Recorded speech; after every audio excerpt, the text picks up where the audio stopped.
We'd like to call this evening's meeting of the Peoria City Council to order. Welcome Joe Deacon and his listening audience at WCBU as well as Cable Channel 22. Madam Clerk, the council microphones are open for roll call. Mayor Artis. Councilmember Ali. Present. Councilmember Sear. Councilmember Graham. Here. Councilmember Jensen. Here. Councilmember Kelly. Councilmember Montalongo. Councilmember Euler.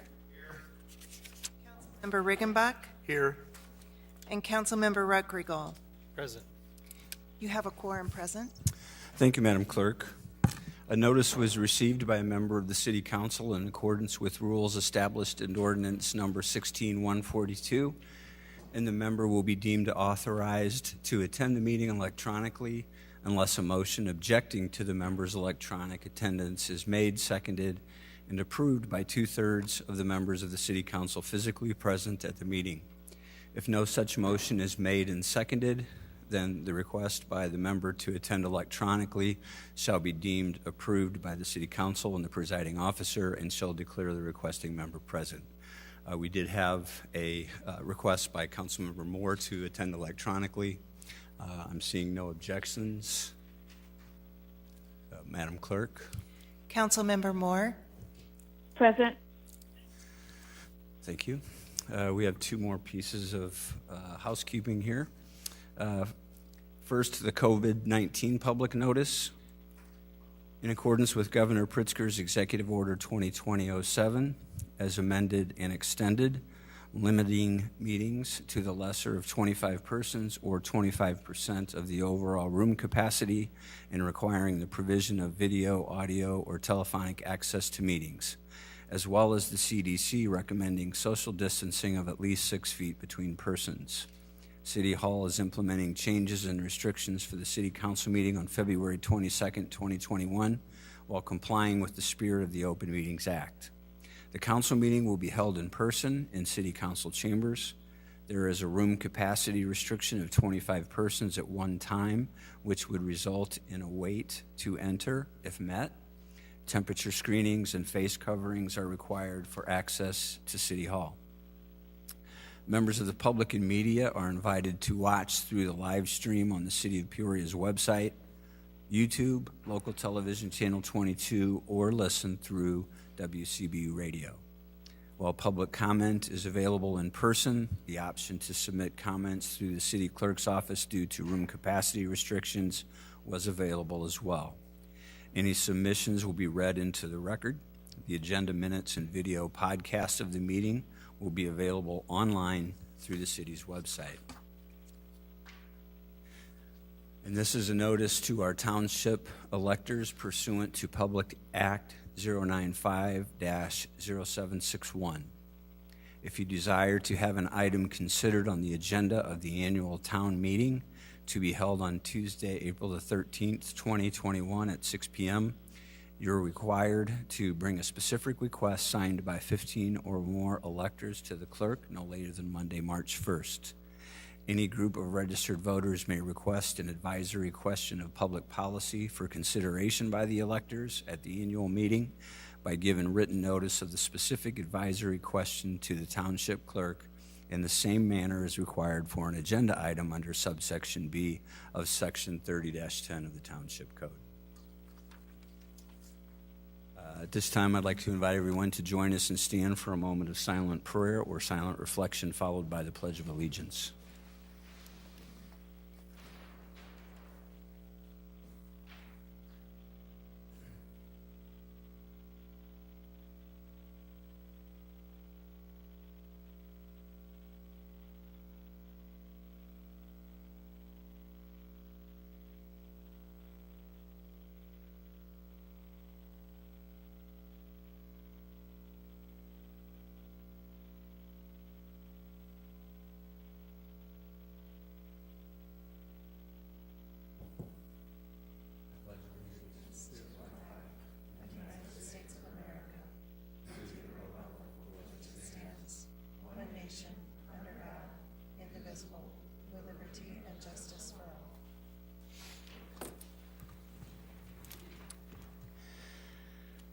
We would like to welcome our guests to the center podium for the proclamation this evening.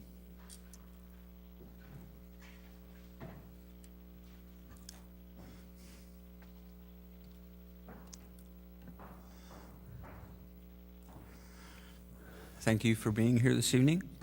Whereas the Society of Women Engineers, founded in 1950, is a nonprofit educational and service organization that is the driving force that established engineering as a highly desirable career aspiration for women. And whereas the Central Illinois section, comprised of 220 members, focuses on outreach, professional development, advocacy, and work-life integration.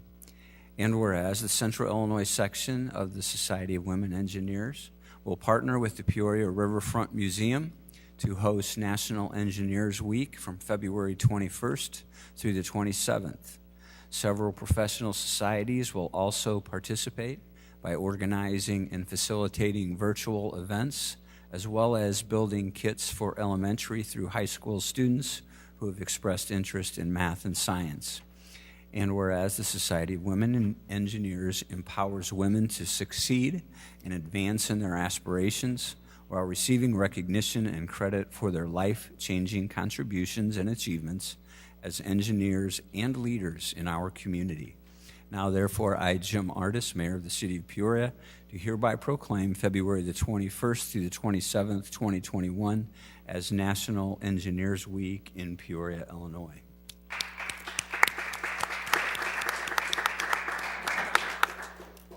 Welcome to make any comments. We appreciate you being here this evening. And I'm here with Ursula Town, and we're on behalf, obviously, of Society of Women Engineers Central Illinois Section. I'm currently the president-elect, and I'm representing Christiana Aguirre, who is our president, who's not able to join us today. And Mayor Artis did a fantastic job of sharing information about SWE. So we do have about 25 exec board members. And at the SWE conference in November, we won 4 awards, including the Gold Mission Award. So we stretch from Peoria, Bloomington, Champaign, Decatur, and Springfield. We also work very closely with our collegiate sections, so Bradley University, and then University of Illinois at Urbana-Champaign as well. We also offer a scholarship for collegiate students, either sophomore through seniors. And this year, because of everything has been virtual, we have been raising money to improve the scholarship and increase the amount and possibly split it into a separate account. So we are really honored to be here, and we want to thank you for this continued honor. Thank you. Hello, everyone. I'm Ursula Town, current co-chair of STEM Outreach Society of Women Engineers of Central Illinois. By focusing on STEM education and jobs in the technology sector, we gain an assurance of the continued economic development of this city and the prosperity and success of all our youth. During these COVID times, in which connecting with our community and each other can be a challenge, it is good to know that organizations such as the Peoria Riverfront Museum strive to continue their community programs. Peoria Riverfront Museum has rewritten their playbook on how to reach our youth during the annual celebration of Engineering Week. In the past, this event was a single-day, open house style, high-energy extravaganza that showcased engineering and was free for everyone. This year's virtual event will look very different. It would not have been possible without the proactive staff at Riverfront Museum, chiefly Nick Ray and Renee Kerrigan, as well as incredible, like-minded partner organizations and individuals such as University of 4-H Extension Office and Judy Schmidt, the Caterpillar Technical Information Center and librarian Laura Turner, the Howe First Robotics team led by Abdul Mawed, Don Spangler and Anka Marku for the corrosion experiment, the astute guidance of our current SWECI president, Christiana Aguirre, and of course, the fabulous SWECI Outreach Committee volunteers, consisting of dedicated, caring professionals from our area, creating experiments that enrich the minds of our youth. Opening this week, as Mayor Artis said, on the Peoria Riverfront Museum website, you can find the great links for upcoming Zoom workshops, at-home engineering activities, Videos that explore chemistry, electricity, algorithms to help you solve a magic speed cube, sound energy, resources on engineering, and so much more. So please check it out and tell your friends, especially those with kids who can benefit from these exciting offerings. We want to thank Mayor Artis for his years of support and the City of Peoria for this recognition and proclamation for the value they place on STEM education. By visiting centralillinois.swe.org, you can learn more about the Society of Women Engineers in Central Illinois. Thank you, everyone. Thank you.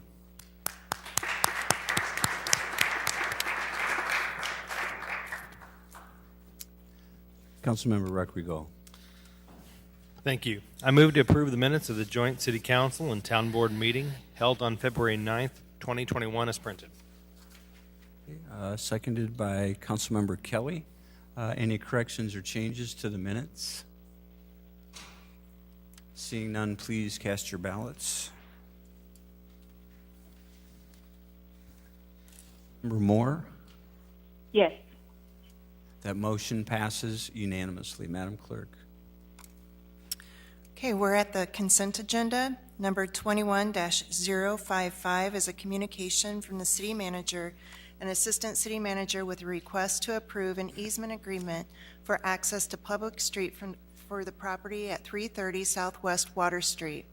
Number 21-050 is a communication with a request to authorize the city manager to sign a real estate exchange agreement to trade parcel at 225 State for the parcel at 807 Southwest Washington.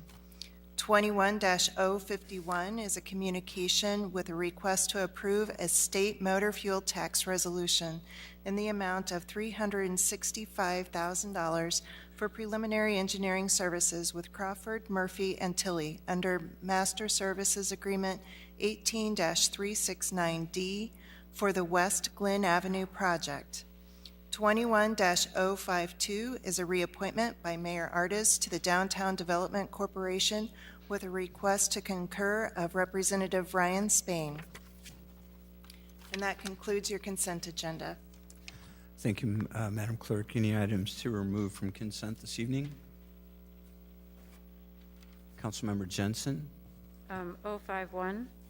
051. Any other items to remove from consent? Seeing none, I have a motion to approve the remaining items. Councilman Sear, seconded by Councilmember Ruckrigo. Please cast your ballots.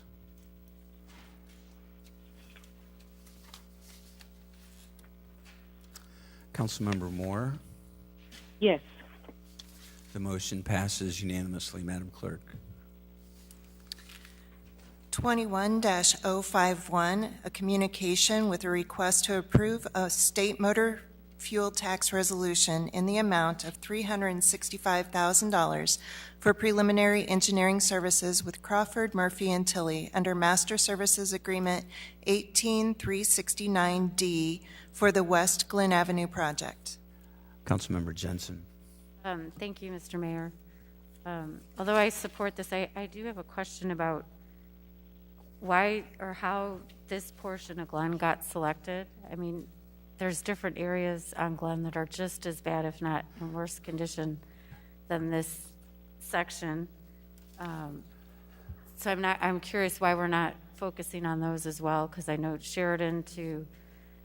University to Sheridan is just as bad, and so is 150 to Sheridan.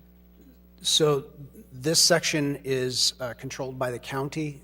The county received the federal funds to improve this section and bring it up to city standards, as we've had with agreements with the county going back to the mid-'60s. This then requires us to share in this project 50-50. So we're taking the federal grant and then splitting the remainder of the costs 50-50 with the county. So it's the grant and the county's efforts at trying to make this change that's driving this at this point in time. Is that the only section then of Glen that's owned by the county? That's correct. Okay, thank you. Well, I move to approve. Motion to approve, seconded by Councilmember Riggenbach. Is there any additional discussion on this item?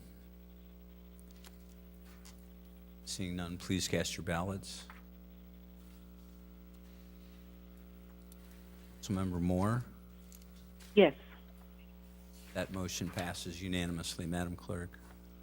We're at regular business. Number 21-053 is a communication with a request to approve the declaration of local state of emergency. Move for the approval. Motion to approve, seconded. Councilmember Jensen. Discussion on this item. Seeing none, please cast your ballots. Councilmember Moore. Yes. Motion passes with 9 ayes, 10 ayes, 1 no. Councilmember Montalongo. Madam Clerk. 21-054 is a presentation from the Fire and Police Commission with a request to receive and file the annual performance goals report covering the period of January 2018 through February 2021. Mr. Manager, did you want to do a setup on this? Sure. Thank you, Mr. Mayor. What you have this evening, we'll have two presentations, one from the fire department and one from the police department. As part of our efforts and partnership with the NAACP to improve the diversity of our fire department and police department, we agreed by ordinance to come back to you with periodic updates regarding how our efforts have been progressing. So tonight we have that update for you. We have Chief Bachman, I think, will be presenting first, and then Chief Theobald will be second. Welcome, Chief. Thank you. Thank you, Manager, Mayor, council members. Let's see if I can figure out how to work.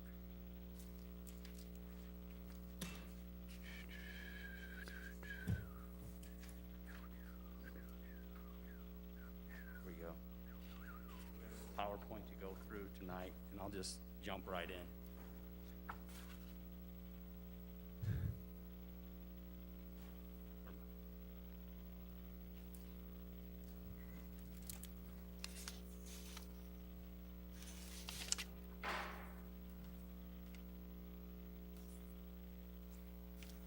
You turn the remote on first. Okay, here we go. So this is our abbreviations legends page, kind of get an idea of what that's about. Pretty self-explanatory, so I will let you take a glance at that and move on through to our first slide. So in 2016, the Peoria Fire Department partnered with Peoria Public Schools, District 150 and Illinois Central College in an effort to establish a dual credit course for the Woodruff Community Technical Center program for juniors and seniors. And basically what this program did was give the chance for students at District 150 a chance to take some EMT courses, become an EMT, experience fire service technology, and kind of get their hands into some fire service related classes so they kind of got an understanding of if this was something they wanted to pursue further. The initiatives of change and recruitment activities. So in 2016, we re-implemented the Fire Cadet Program, and that program had been in place back in the early 90s, and so this was the first time it was reintroduced. In 2016, we hired 3 cadets, 1 African-American male, 1 Caucasian male, and 1 African-American female. And then the next year, we hired an additional 3 cadets, an African-American male, 1 Hispanic male, and 1 Caucasian female. In 2018, the Fire Cadet Program was cut due to some contractual language that stated if there were cuts to the fire department, the cadet program would be eliminated first. We do still have what we call our Fire Explorer program, which has been in operation for a long time, but it does operate independently from the Peoria Fire Department. So this is a group of young adults, 16 to 21, that have the opportunity to go to our fire training academy, experience hands-on classes, but also do some book work, but also do some hands-on stuff at the fire tower. 2020, we backed off our recruitment due to the lack of hiring and COVID. But we did still take advantage of online and social media outlets were utilized to reduce the cost. Billboard ads with diversity as a theme, radio spots, and also, spots and advertisement on the Greater Peoria Mass Transit public transportation ads. We did conduct open gym sessions for CPAT, which that's our candidate physical agility test. That usually stays in effect for about 3 months at a time, where candidates can come through and get an idea for some of the physical activities of being a firefighter. So our operations line personnel. So here we're talking about how many personnel we have that ride out on fire engines and fire trucks, that do the day-to-day fire suppression EMS activities, including the 6 battalion chiefs we have. So we have 6 battalion chiefs, 48 captains, 48 fire engineers, and 58 firefighters currently. This is the operations divisions. This is where people, when they graduate the academy, this is where they start. Start out as a firefighter, and this is the operations division where they would start. We currently have a complement of 160 positions when they're all filled. Right now, we're down to 151 of the current line.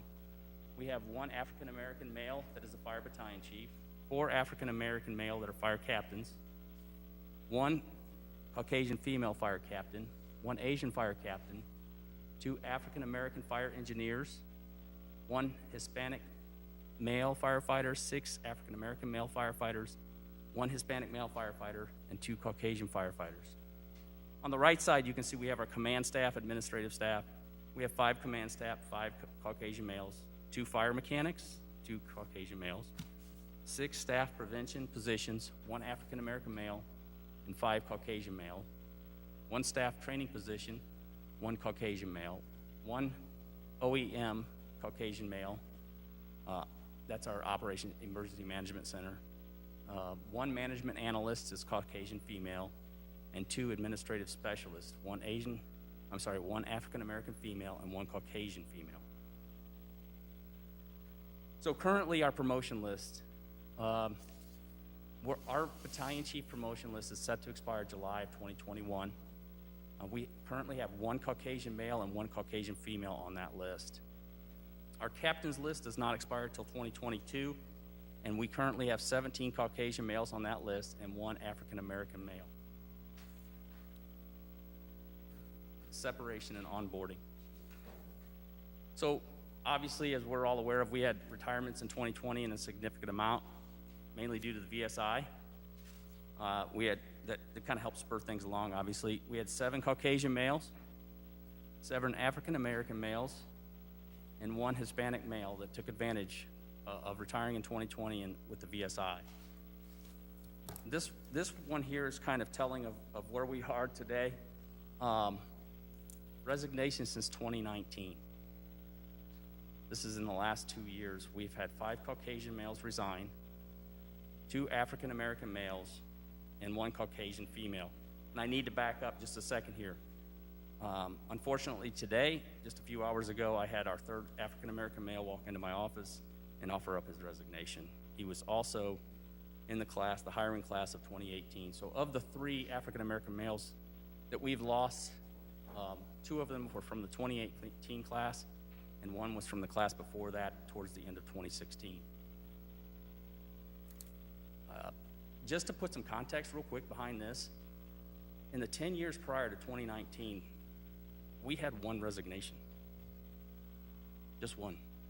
And I believe I can count 1 more in the 10 years before that. So the Peoria Fire Rescue Department has not onboarded since 2018. There were 19 firefighters hired in 2018, 3 African-American male, 3 Caucasian females, 1 identified as other, and 12 Caucasian males. So you can see just from that, our numbers, we lost 2 of the 3 African-American males that were hired. So a total protected class in 2019 of 36%. So this is our current hiring pool results. We have 43 people that passed the entrance exam and the CPAT. The current list is 32 people. 23 Caucasian males, 7 African American, and 2 identified as other. I know that this has dropped significantly. Our hiring pool has diminished in the last couple of years significantly. I can remember when I came on almost 27 years ago, we had several hundred. So things have changed drastically. So I apologize for this slide. I'm going to try to find it and just give you a brief overview, because you obviously cannot see this slide. It gives you the breakdown on the left of how many male firefighters went through the testing process and turned in the application. This is the recent one. And on the right side is female.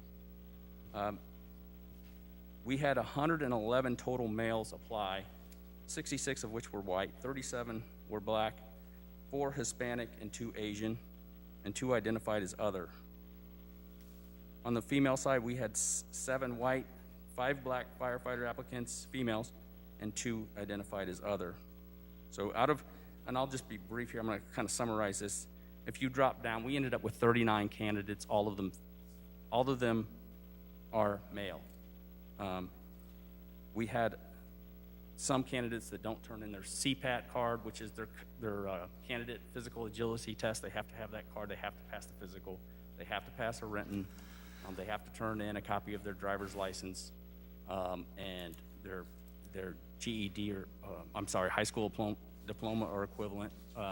And so some of those things don't get turned in. And so that's how we end up at these numbers sometimes. Although the total sum before we got through this process was only 111, we were reduced to 39.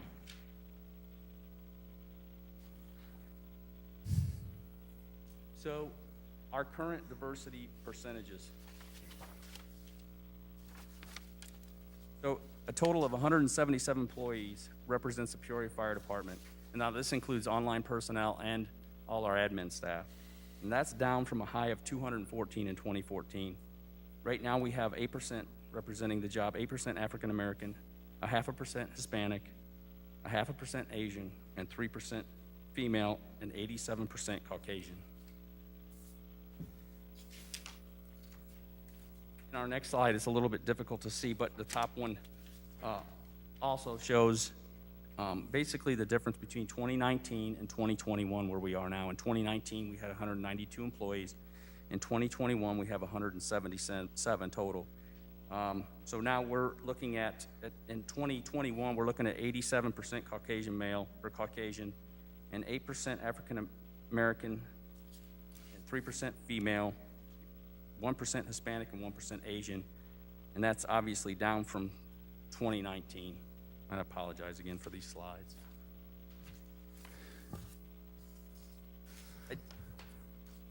I'll take questions. I'm sorry for I believe this was a rather not a good report, and we have some work to do. It's a challenge, though, when we have those resignations that we've never seen before. I'll take any questions anybody has. Thanks for the presentation, Chief. Just on the resignations, to the extent that you can comment, because it may be HR related, but can you help us understand why we saw so many resignations? That we saw one in the last 10 years, and then we saw this number. Sure. So I will tell you, we've received obviously resignation letters with these, and also had our sit down with all of these people that have walked in. All of them have said basically the same thing. They are concerned about their employment. They are concerned about having a job. Pretty much since they've come on the department, their job's been in jeopardy. So that's where we're at. And then the second common theme that we've heard in these interviews is not feeling valued as an employee. Okay, thank you. I have Councilmember Jensen first. All right, I turned off my microphone. Can you hear? Is it on? Okay. Well, thank you for that question, Mr. Mayor. That was my first couple questions were going to be about that alarming number of resignations. It's very concerning.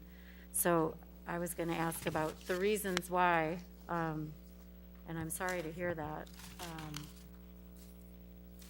So curious if, when you do these exit interviews, if they've told you where they're going? Are they going to other fire departments in other cities? Yes, for the most part, there was one that went back to their profession beforehand, in the medical field. And I believe there was I think that might have been the only one, but every other one was going to other fire departments. Some within central Illinois area, I'll just identify it that way, and some, a couple outside of the state.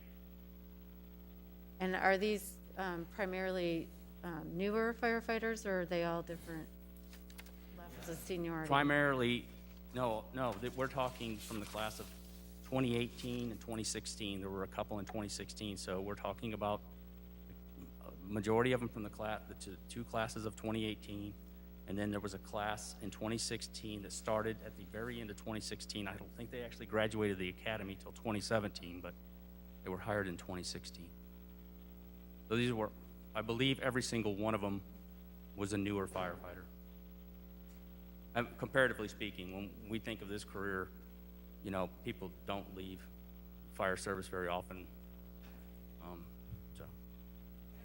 Well, it'd be helpful if we could get that information as a report back, the numbers, and what the makeup, if you have the reasons why or where they went. And then I'm also curious about other departments. Have they had in the area and in the state as many cuts as we have?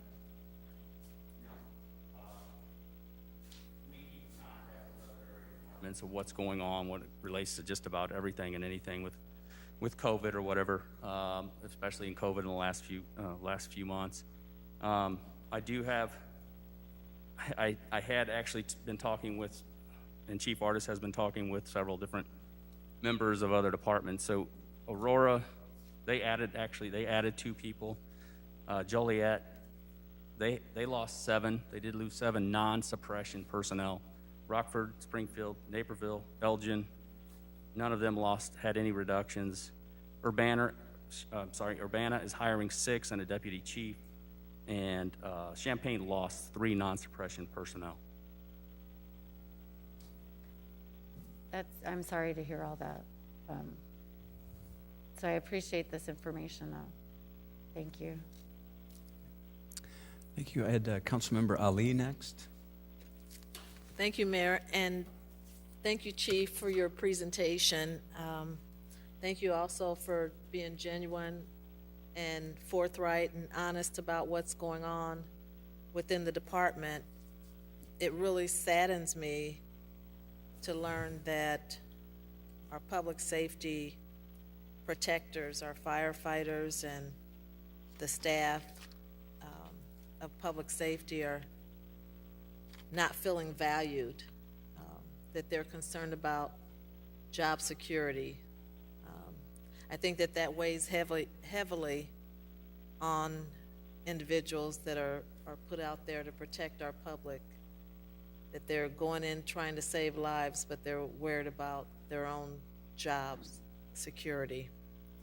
It also seems like there's a disproportionate number or percentage of minorities that are leaving the fire department and going other places. I don't know whether that's because other places are trying to diversify, so they're offering incentives or recruiting more for diversity. Do you have any idea with regard to that? I don't, and I notice exactly, obviously, it's glaringly obvious that that's what's happening. If you look at the stats of where we are for diversity on the job, right, and you look at who took the VSI even, early retirement option, and you look at people, it's disproportionate. It's out of whack. It's not even close. So that's a good question, and I don't have an answer for you, and it's not something I haven't thought about. I just don't know that I have an answer right now for you. It's not just those that are nearing retirement that are leaving. It's also those that are just coming in just a few years back in terms of a new class. coming in, they're leaving as well. Yes, ma'am.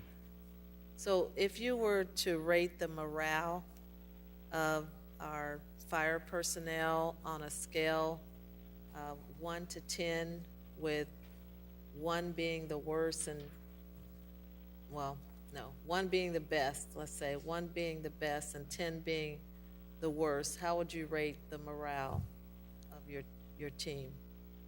But that's difficult to do, but in my time, I would say if I'm looking at my time, I would say it's an 8. For, you know, if you're saying 1's the best, and it's low. Slow? It's low. Okay, that's unfortunate. Thank you, Chief. Thank you. Thank you.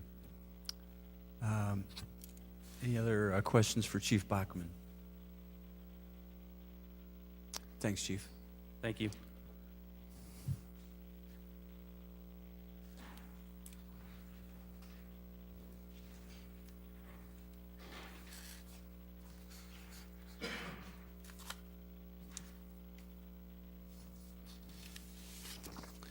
Welcome, Chief.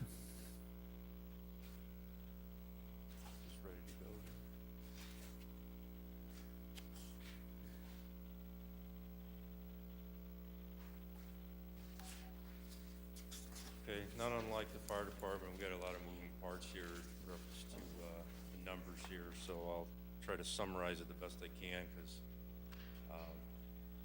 even though these are annual reports, 19, 20, so forth, it seems that weekly they do seem to change. And just as if speaking today, we're an authorized strength of 222, and we are at 214 commissioned officers. So we're down a little bit already, and with that, just knowing from the people I've talked to and the letters I received, we'll be at 212 commissioned by the end of the month, and around 209, 210 by March. So we're definitely playing catch up. We've been trying to hire as quick as we can, but like most people know, in reference to the training of either fire or police, definitely in police, timeliness matters. It takes 1 day to retire, but it takes about 10 months to train somebody to replace them. So we are still playing catch up with that. So overall, we're down in numbers. Overall, have been. We right now have 10 of our newer officers in the academy and 11 other ones out in field training. So that's 21 officers right now that we have on the books, but aren't really available to us to go out and do regular work on their own yet. So if you subtract that from the 210 or wherever we're at, we're looking probably around June to be up to kind of the same strength we were from last summer. A lot of this stuff also has to do through attrition. We've had substantial retirements, just like everywhere has, for a variety of reasons. Some just have to do with age and time, and other, on the younger side of it, we've also had some people leave. So I'll start with this first slide, and I know there's a lot to it, so I'll kind of do the best I can with explaining it. Basically, what this says is in reference to the separations. 13 of our separations, and this is overall too, this is referencing the commissioned personnel and the civilian side. We have 20 civilians that work in the department, from everywhere from records to information office to administrative assistants, things like that. So we've had 25 separations total in 2020, and 13 of those, thank you. 13 of those were due to retirements, officer retirements, and then 1 went to a federal agent job. So that happens from time to time. 5 of those were recruits that left, usually in the first year of service, either in the field training program or in the academy setting. And then 2 retirements from civilians and 2 resignations. Now, we also do have a cadet program, ongoing cadet program, and 2 of those cadets resigned. Those are younger people, and sometimes they just find out this isn't for them. But in addition to that, 2 of our cadets were hired on this last group of officers. So that's obviously the intention of the cadet program, from explorer to cadet, moving on to the officer rank, is to progress through that program. And we've hired 11 in January, 11 officers in January. 2 of those were cadets. So move on to, this is the new hire demographics. Again, the needle's moving back and forth. Some of that has to do with how many times we're available to test, how many academy spots we have. The fire department has the luxury of training their own people at their academy. We have to send them somewhere, so we get every spot that we can get.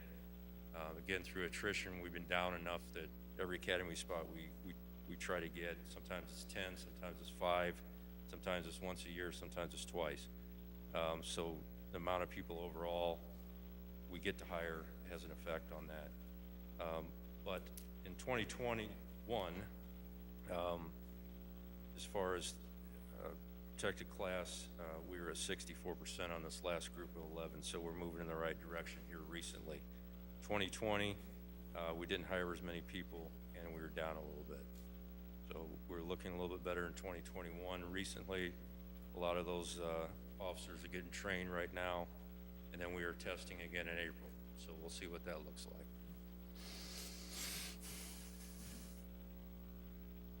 Again, in talking about the cadets, right now we only have 2 cadets. The reason for that, 2 other ones resigned, 1 actually got hired as an officer and didn't make it, but then 2 resigned, and then 2 are hired in the academy right now, which is the intention of the program. We will then increase those numbers again beginning of the summer, where we can get them in-house, hire a few more, get them in-house, train them, and then they'll be available to start school in the fall, which we help with the tuition reimbursement on that. So the cadets have, over the past couple of years, played a role in our hiring, and we anticipate keeping that program moving forward. The one thing that, just in talking about the percentages overall, we know what our goal is. We still have not hit that goal. But last year in 2020, even though we've hired across the board, we've been hiring, we've also had retirements, and the overall numbers of minorities has been affected by the retirements. So we did have several retirements last year that affected those numbers, as well as all the numbers. So we're down a little bit, but then with this most recent group and the next testing phase, we should be moving back in the right direction. 2020 wasn't a good year for a lot of reasons. It wasn't very favorable also for policing and the perspective of policing, I guess you'd say, too. A lot of media attention and so forth.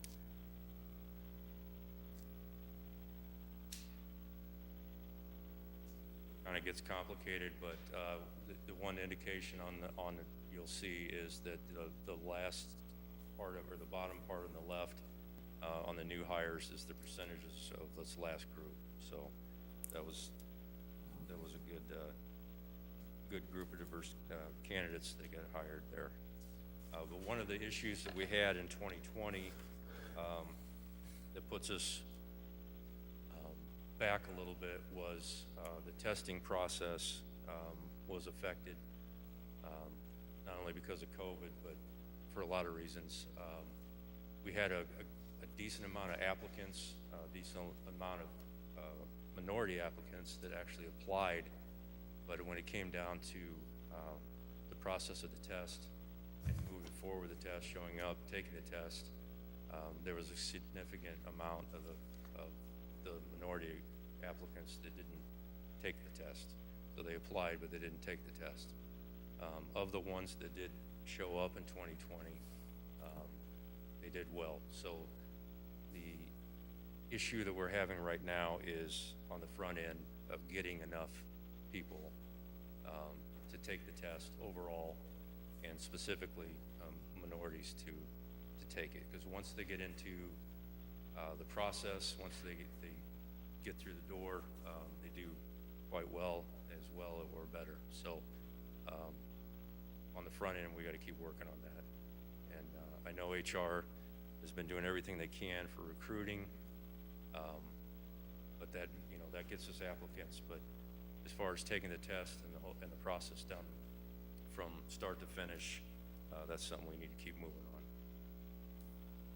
So, any questions? I'm happy to. Thanks for the presentation, Chief. Questions? Councilmember Ali?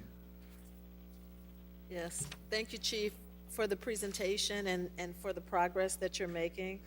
I had a question about 2021. When you speak about 2021, are you talking about January and part of February? Yeah, so the report's broken down into, we're comparing each year. So some of these slides that you may have in front of you compare year to year, but when we just recently in 2021 hired more.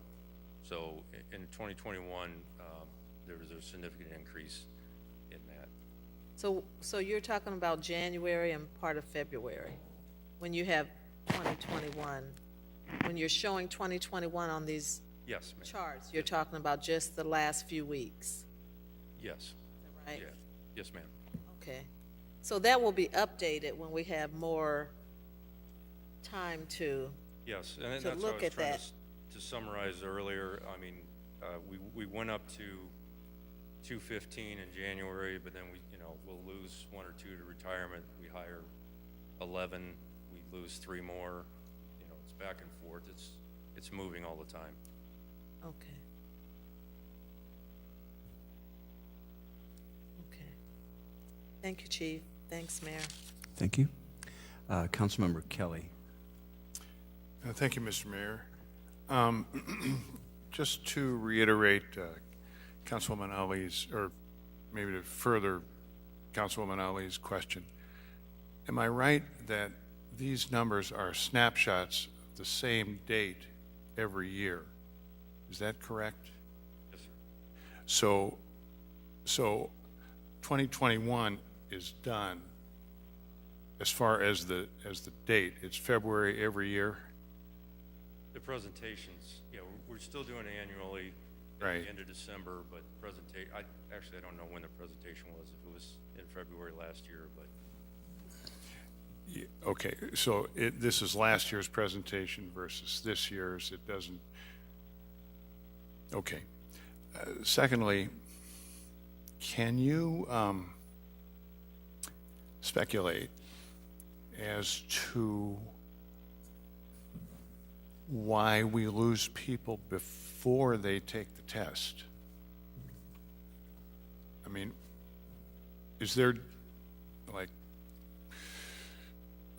the word out there that the test is just unbelievable and you better quit now? Or, I mean, why would they not, after they've gone through the training and whatnot, why would they not take the test? Well, when I'm talking about applicants, what I'm talking about is the test gets opened up for a police officer, and like any job, how many people will apply. But there's a series of tests. The first one is the written test, and that's where you're going to have all your people hopefully show up to that. It starts with that, and then there's several other processes of the process. But the written is first, so that's how we kind of can judge that number. So if there's 200 people apply, I think in 2020 actually, the number was around 370. But if we only have 100 people show up for the test, I don't have an answer of why 100 or 200 people apply and then don't show up. Just as in talking the same going for fire, these numbers are way down overall. 28 years is where I'm at. We used to fill up the Civic Center and taking the test. Now it's maybe we get 100, maybe we get 150 show up. And then, a majority, a percentage of them will pass the written and then move on to the next phase. And there's about 5 phases in the testing process. But when you're talking about people who don't take the test, are you talking about that first test? Okay. Yes. The numbers of applicants which HR can track versus who shows up for the first test, which is the written test. Thank you. I had Councilmember Gray up next. Thank you, Mr. Chairman. I do believe that part of the problem that we have is pandemic-induced, maybe 20%. The other 80% is caused by the people who make decisions in this room. And the priorities that we place on core basic services and those who deliver the core basic services to our citizens, whether it's our valiant men and women in blue who are under attack by radicals right now, or our valiant fire rescue personnel who are under attack from other folks who seem to think that the almighty dollar is more important than the lives of the constituents who are in their homes and in their districts. These are the radicals who are destroying the delivery of core basic services in this city. And these are the same folks who have reduced the number of trucks out there, digging people out of their neighborhoods on the side streets and taking 36 to 48 hours or longer to get people out of the streets because of our snow and ice storms, because we reduced the number of snow routes from 21 to 17.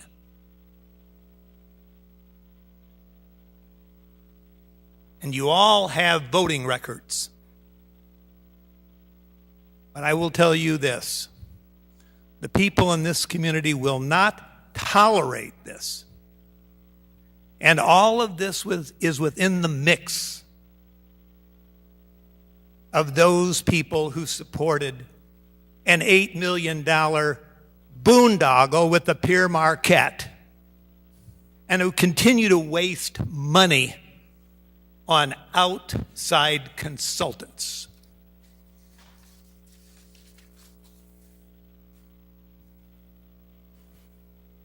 Help is on the way. The people of Peoria will assert themselves. And when I say 20% of this may be pandemic, I don't necessarily mean the pathogen. I mean our inability to have citizens actually meet at neighborhood meetings and weigh in on some of these cuts that we have made. And then we sit here and we talk about how much we value a more diverse workforce. Really? Really? Is that right? As we have African American males and women going out the door? Such hypocrisy.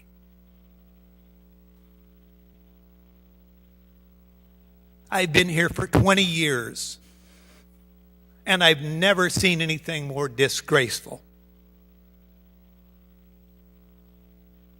We can react intelligently or unintelligently to scarcity.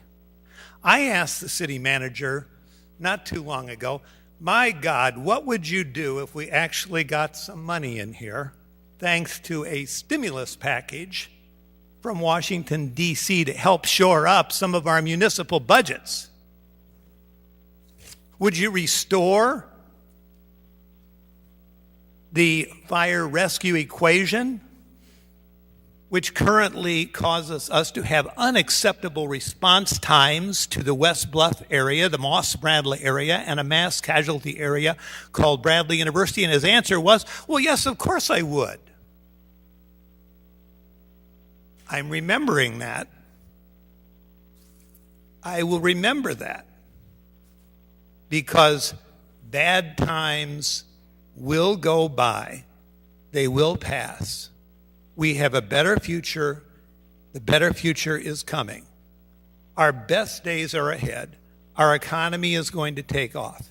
When that happens, we will have no excuse to continue to pursue radical agendas that destroy police, fire rescue, public works, and the great men and women who work in our code enforcement department, who protect us. Thank you, Mr. Chairman. Thank you. Any other questions for Chief Theobald? Mr. Manager, did you have any closing comments on this? We will continue to come back and update the council as outlined in the ordinance. So I want to thank, I know that Al Hooks and Pastor Hightower are here in the audience, and they were part of that working group that worked with our staff to put this together. So I want to thank them for being here in attendance tonight as well. Okay, thank you. Seeing no further lights, we have a motion to receive and file. Councilman Euler, seconded Councilmember Jensen. Please cast your ballots. Councilmember Moore. Yes. The motion passes unanimously. Madam Clerk. We're at unfinished business. 20-182 is a communication from the City Manager and Director of Community Development with a request to defer until May 11th, 2021, an ordinance amending Appendix A of the Code of the City of Peoria pertaining to short-term rental uses. Councilmember Gribb. Mr. Chairman, I move that we stop filibustering on this particular issue and that we vote on it and stop the endless deferrals, thinking that somehow we're going to have a different composition around the horseshoe that will allow open season on our heritage neighborhoods. We are simply asking for a layer of protection to protect our neighborhoods and the folks who live in our residential neighborhoods who do not want Airbnbs popping up with no layer of regulation. Many parts of our city do not have neighborhood associations with covenants that prevent this type of thing. And it is entirely reasonable to expect a special use permit to be given. I can give you examples where Airbnbs have worked very well in District 2, the heart of our city. Randolph Roanoke area would be one. Matter of fact, it may have been the trailblazer in terms of bed and breakfast. And we did it right there. But I can give you examples of where it went terribly wrong, where someone who lived in District 2, not far from where we sit, ended up having to buy the house next to him because of all the chaos caused by the lack of regulation. The house that was being used next door as an Airbnb. And I can go right into the Center Bluff area. There is nothing in the world onerous about leaving people alone who live in the property where they have an Airbnb, leave them alone. But where you do not have an owner-occupied situation and you don't have a rule that prevents Airbnbs because strong charter for a neighborhood group and the inception of that neighborhood association, we have the ability to put restrictions on it or a special use. Director Black, could you elaborate just a little bit on what the middle course was until we got into these interminable delays? Thank you, Councilman. The middle course that the council had discussed was to allow short-term rentals as a permitted use, so without council approval, if the property owner resided within the property. If the property owner did not reside within the property, then it would be a special use and would be subject to council approval. That I support, and I would so move. Seconded by, motion seconded by Councilmember Jensen. I had Councilmember Euler next.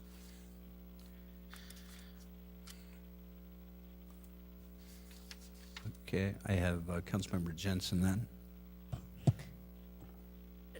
I'm supporting this motion. This has been on the table for months and months and months. I was the one who initially put a stop to the original proposal because I was concerned about there not being a process for non-owner occupied Airbnbs for some type of regulation of them in the older neighborhoods that do not have homeowners associations and homeowner agreements to enforce, to prohibit them or put conditions on them. It's not an arduous process to get a special use, and this will protect our older neighborhoods from Airbnbs being set up that are being loud and disruptive and disrupting the peace and having no regulations against them. So I support this motion. We've waited months and months for another proposal that's never come to be, and I hope the rest of the council will support this as well. Thank you. Quick question for legal, just because the item was listed as a deferral item this evening, and I don't know if we had people that were contemplating coming or not. Are you okay with moving forward as an action item on this? I would struggle to say that it should go forward for a council vote, since it was clearly listed on the agenda for nothing more than a deferral. And I'm prepared to vote on it, but maybe just to the next meeting, as opposed to going to, later in May. I do have some concerns of people that might have wanted to weigh in on this and thought that they had 2 months to do that. Correct. Our motion to We can do a substitute motion to defer it until the next meeting or whenever you'd like to do so, but I do think we have to be careful in terms of actually taking action on this tonight.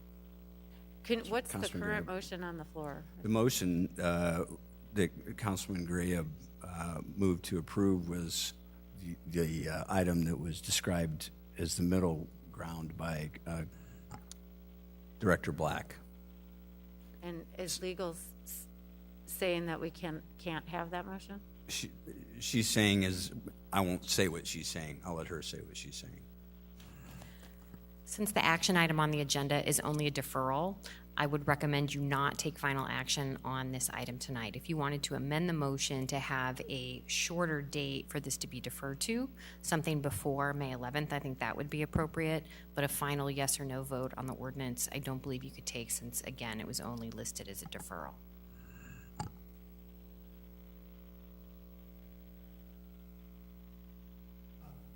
I guess I'm a little confused. The reason I'm confused is it's been on the agenda for how many months, Director Black? Councilman, I don't know the exact number of months, but it has been a good number of months. Yes, like 3 months or more. And somehow we have 6 months, 5 months. We could do a bidding war. Somehow, some way, these very important interests that are so concerned about Peoria are waiting for something. Isn't it interesting that it occurs after a new council is seated? Isn't that interesting? I've been around long enough. It's not coincidental. This is a joke. And it's a joke being perpetrated on the people in the heritage neighborhoods. That's what it is. And I do not see one legal reason in the world why this can't go forward tonight. Not one. Not one. So I'm not going to back off my motion at all. If you guys want to vote it down, go ahead. Vote it down. We'll tabulate the results. I have Councilmember Euler next. Thank you, Mr. Chairman. I will not be supporting Councilman Grahab's motion from his second campaign stump speech of the night. The deferral request was due to Director Black doing the job that we have asked him to do in working with Airbnb to polish this up and ensure that we do the right thing for the city. This has nothing to do with anyone's reelection, but Councilman Graham, Director Black is working to ensure that we do the right thing for the council and to bring this up in due time, so I'll be voting against this. Thank you. I had Councilman Kelly next. Councilman Kelly. Request. Okay. I have Councilman Montalongo next. Thank you, Mr. Chairman. I think it is important to, I think we were looking at a deferral to May 11th, and I agree with many of the comments that Councilman just mentioned about waiting for so long. I too been waiting for this to be resolved. I think it's important to get the feedback from the entire council and any other organization one last time here, but I think next meeting we should be voting on it on our next meeting if legal's recommending that we do not do that, taking action in this meeting. So I guess I would put forward a substitute motion for calling this to a vote at our next meeting. Substitute motion to defer to the March 9th, I believe. Is that 9th? Seconded by Councilmember Euler. So we would be discussing the deferral to March 9th. Councilman Regenbach. Thank you, Mr. Mayor. I guess I would like to ask Director Black, with the information that we've requested in the past that prompted the deferral to May 11th, if he'll be able to all of a sudden produce that in 2 weeks. Councilman, yes, we can have that information back before the council at the next meeting. Thank you. Councilmember Moore, did you have input on the deferral? No, thank you. My question was just asked and answered. Okay, thank you. Councilman Graham. Well, I think some people might think that it's a campaign-style speech. But I call what's happening here tonight, or what was attempted, Chicago-style politics. I will vote no. We should have approved this months ago as a way of protecting our heritage neighborhoods. And all of you know it. These delays are unseemly. Don't talk to me about politics. It's Chicago politics all the way. You guys like to use that term. Well, that's what we're seeing tonight. And I'm going to call you out on it because the people in my district do not want any more unregulated uses of properties by speculators who do not live in those properties. Take my calls sometime about all the malignant, out-of-control properties where there are disturbances, where there is no owner who is responsible or assuming responsibility. I will say this, if you go the middle course, which is out there, and you make the distinction, honor the bifurcation between the owner-occupied situation and the non-owner-occupied situation, that's a step in the right direction. But all this delay is just nonsense, and y'all know it is. Okay. We have a motion and a second. Seeing no further discussion, please cast your ballots. We're deferring to March the 9th.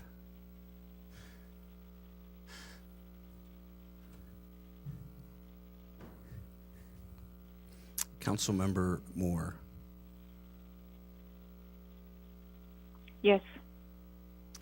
The motion passes with 9 ayes and 2 noes. Voting no, Councilmembers Grabe and Jensen. Madam Clerk. 38 is a communication to adopt an ordinance to remove certain properties from the East Village Growth Cell Tax Increment Redevelopment Project area. Councilman Kelly.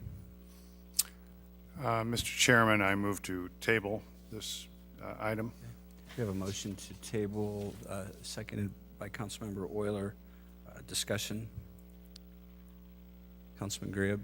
Mr. Chairman, so as not to disappoint my esteemed colleague, Councilman Kelly, I must remind everyone that I must abstain on this item as well as the next because of ownership interests in the area so designated. Sorry, I missed your light there, Councilman. Please let the record indicate that Councilmember Grabe will be abstaining. Seeing no other lights, please cast your ballots.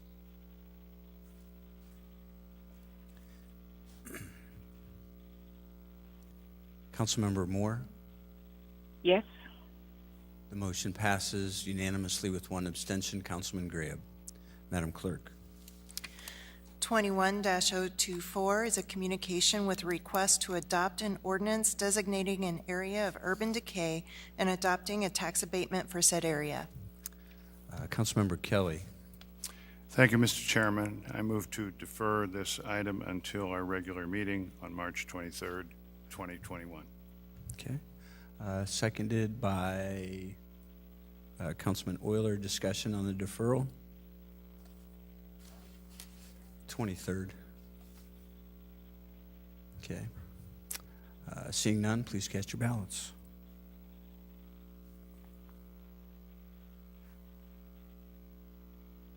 Councilmember Moore. Yes. The motion passes unanimously with 1 abstention. Councilman Grabe. Madam Clerk.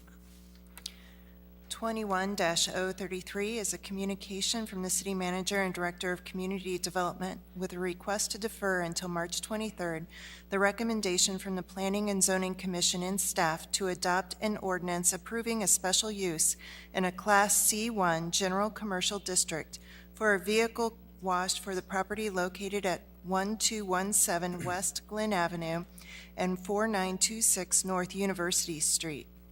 Councilman Riggenbach.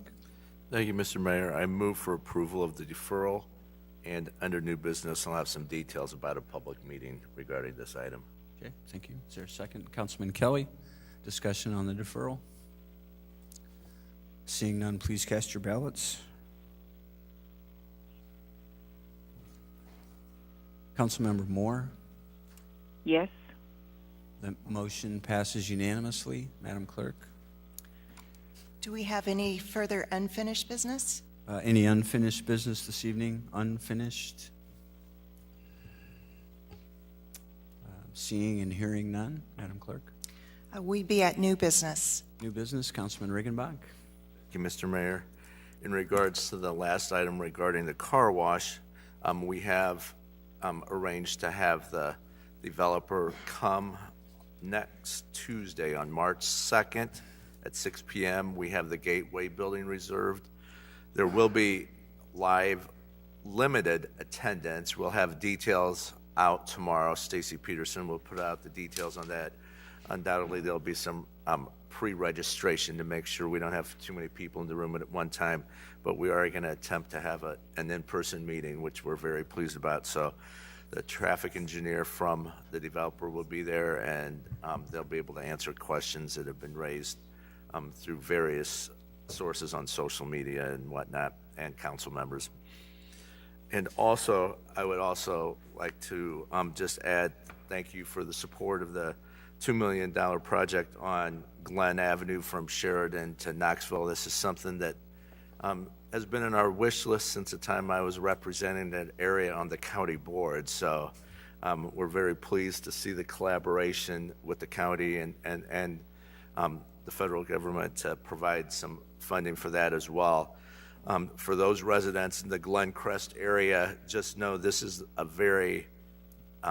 this is the first step, but there will be public input allowed and encouraged as that moves forward. So stay tuned for that.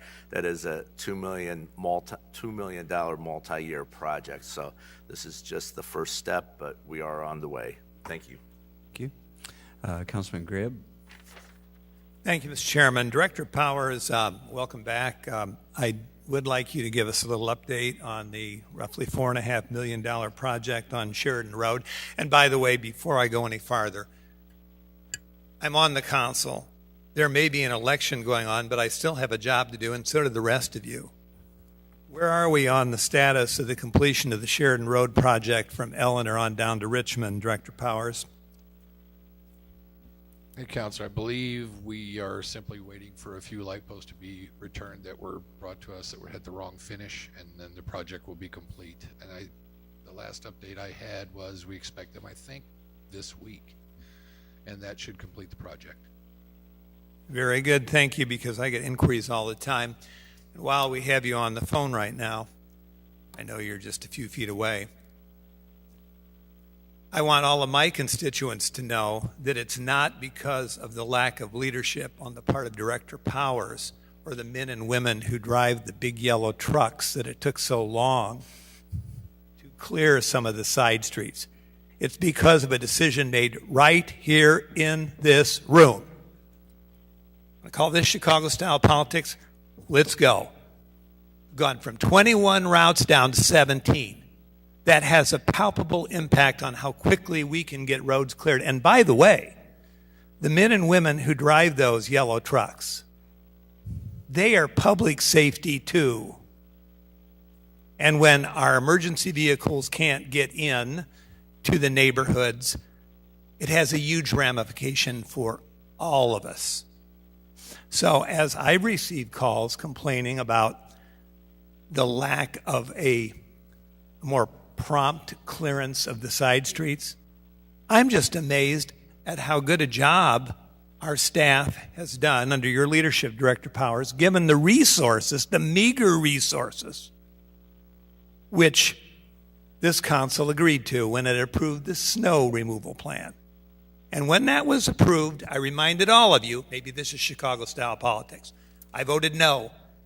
And I said I would remind you of why I voted no.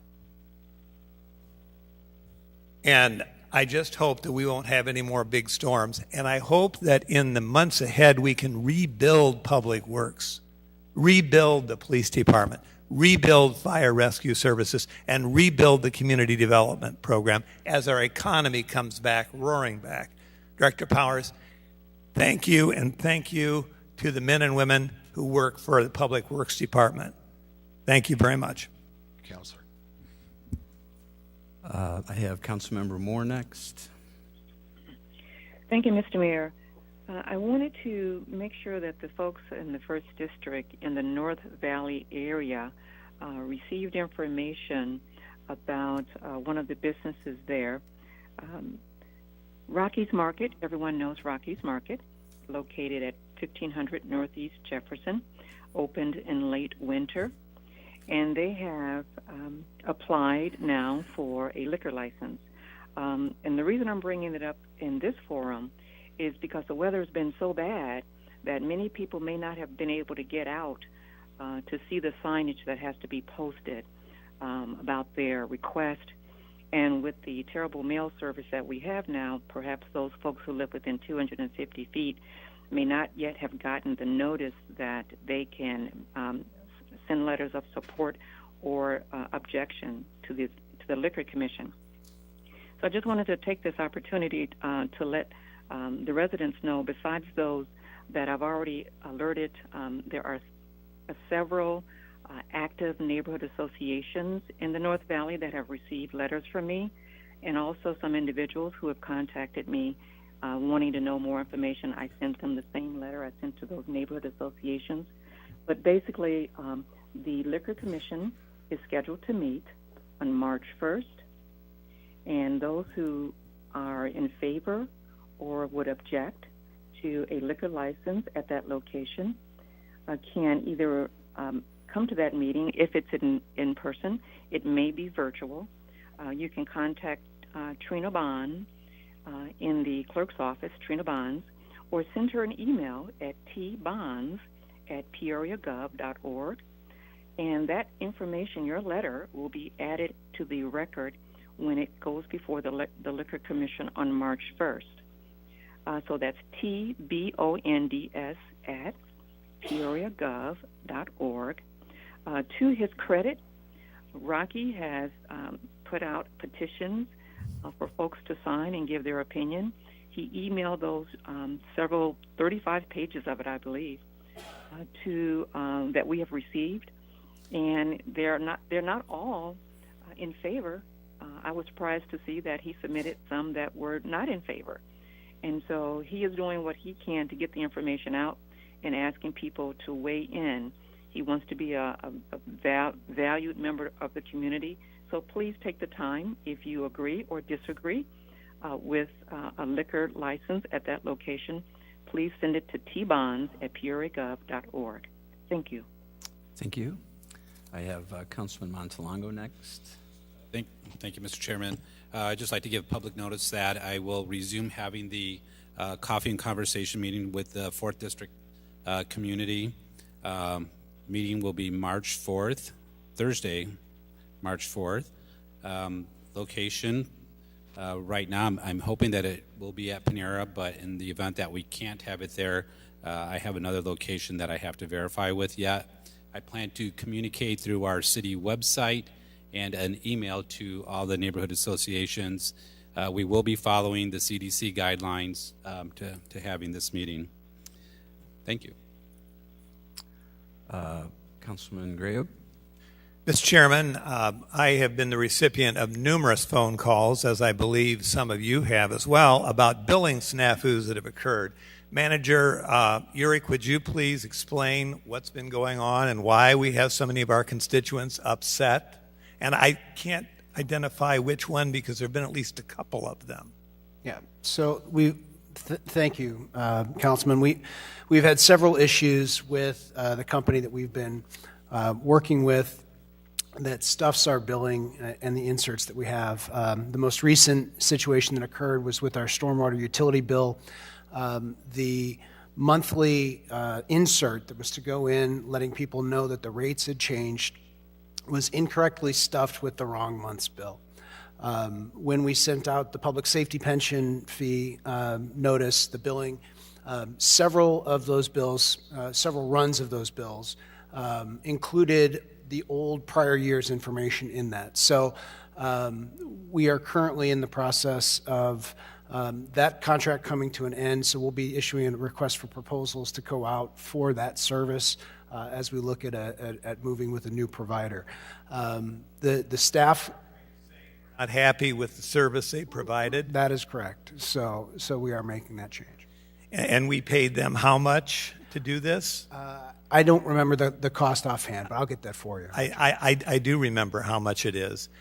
And they can't even get it right, can they? Well, I think that it's clear that there was a mistake that was made in the last billing with the stormwater bills that went out for sure. And so that's a point of frustration for all of us. Problem is, people call the finance department and there's no answer.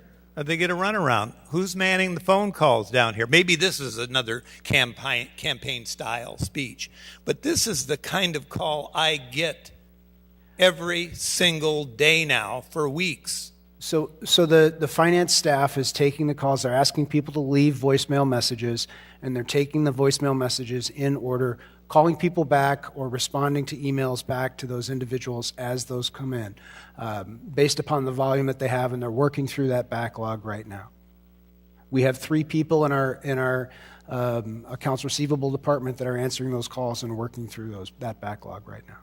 We talk about Comcast.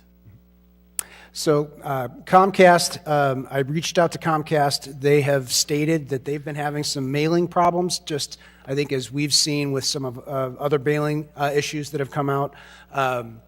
In terms of delays, they're continuing to look into that to see if it's something that's more widespread.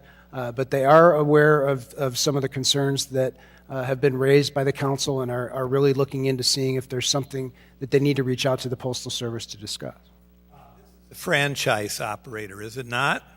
It is. When is their franchise up for review? Well, based upon the Cable Act, they are a franchise, but they are a franchisor that I don't believe there's any expiration date of that franchise as it goes forward now. So, Well, if we wanted to change our provider, our dominant provider, what would we need to do? I don't, as far as cable goes, I'm not sure that we can, but I'll talk with legal and we'll get back to you with an answer on that. Yeah, I would think that would be very important. I remember about 15 years ago, we had all kinds of Comcast issues, and we had a public meeting over at Sterling School.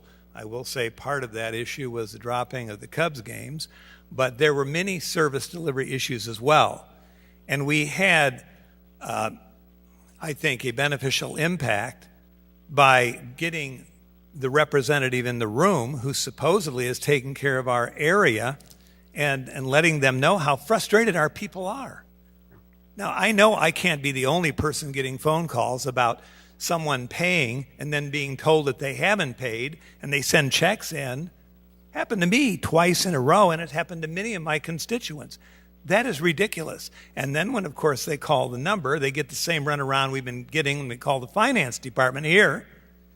Nobody seems to know what's going on, left hand, right hand, straight up from Sikkim. And people are tired of it. And the problem is they almost have a monopoly. When you think about it, you got what I've had many constituents ask me about IT3. And we had them coming making a presentation not too many years ago that if you could get enough of a mass, they could come in and provide service to a neighborhood. That is correct. And I think that's their business model that they're operating under right now, is that when there's enough demand in a neighborhood, they'll move in and start to provide service in those neighborhoods. Well, I would like legal, and I don't think I'm the only one here, to give us an update on what our recourse is if we continue to get this kind of poor service delivery from Comcast. What the municipality's recourse is. We cannot be the only municipality with problems in this area. And so I think what's incumbent upon us is that we address the problems and not just ignore them. Thank you, Manager. Thank you. Any other new business this evening? Madam Clerk. We are at citizens' opportunity to address the City Council and Town Board. And I did not receive anything in the City Clerk's office today. Sir, did you have anything to address? Okay, thank you. Okay, seeing none. We're at executive session, and we do not have an executive session. We have a motion to adjourn. Councilmember Jensen, seconded by Councilman Euler. Seeing no objections, please cast your ballots. Councilmember Moore? Yes. The motion passes unanimously. We'd like to thank Tori Dalhoff and his listening audience at WCBU, as well as those listening in on the other venues this evening. Tonight's meeting is adjourned.